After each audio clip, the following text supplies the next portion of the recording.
2 years ago, we discussed starting some charitable fundraisers, and the idea of a golf tournament came up.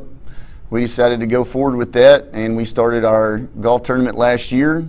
With it being an initial success, we decided that we should do something else and had a clay shoot later in that year.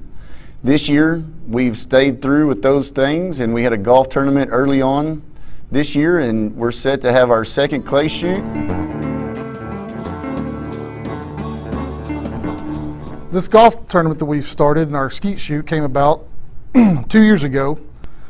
The first year we had our golf tournament, it was shocking. It was actually a really big success. We sold out, which was our ultimate goal, was to sell out 36 teams. And it keeps growing. We're getting more sponsorships, which the first year we did not have. And this last year we had 4 or 5, and we're hoping to build on that. We started out with a committee. Each committee member had a certain job that they were to do. And it was an easy task because, as I said before, we only had $300 in our account. So a lot of us brothers had to put our own money in. It took us about 8 months for the first golf tournament to get it planned. After 2 years of us doing it, giving out over $51,000 in charity. So it can work. I don't care what size lodge you are, or if you're sitting back thinking there's no way we can do it, because we're a perfect example as you can. One of the main reasons we wanted to focus on a golf tournament and big fundraising is so that we can reach out to grow our membership and also reach out and get, with community outreach. In regards to the community support that we've been able to receive, all of the charities, as well as young kids from the community and even just members of the community, have came out and helped at our fundraisers. A lot of the brothers' wives help, but it's also bridged a gap between us and what people used to think we were.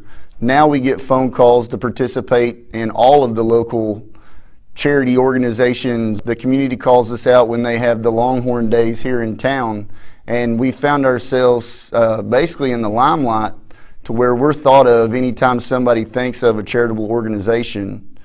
That's began to foster the positioning of ourselves to where people want to become members. So we've been able to gain quite a few members in the last 2 years, and you can see how it's directly affected by our success in these charity fundraising and the giving that we've been doing. In the past 2 years, we've donated just shy of $51,000 to charity. We've donated around $12,000 to Lamar scholarships. Anytime that we donate any money, we try to take pictures, document that, get it put in the paper, get it put on Facebook so that we're more visible to the community. These charities are important to Nolands River Lodge for the simple fact that not only are we raising money to our charities that we believe in, that is the heart and soul of this lodge right now, it has raised our membership, 12 new members in the last 2 years, which doesn't sound like a whole lot, but we're a little town of 950 people in our population here. So it's not a very big town. So 12 is huge for this little bitty lodge. What we're doing is we're showing those guys we're out here working. We're a working lodge, and if all lodges will do that, I believe that you will, every one of them, I don't care how big your lodge is, you will see a fluctuation of members. You'll see participation from the community. That's why these things are so important to us as a lodge, is because we were a dying lodge. So it's up to us to carry on these traditions, our memory work, to train the next generation of Masons.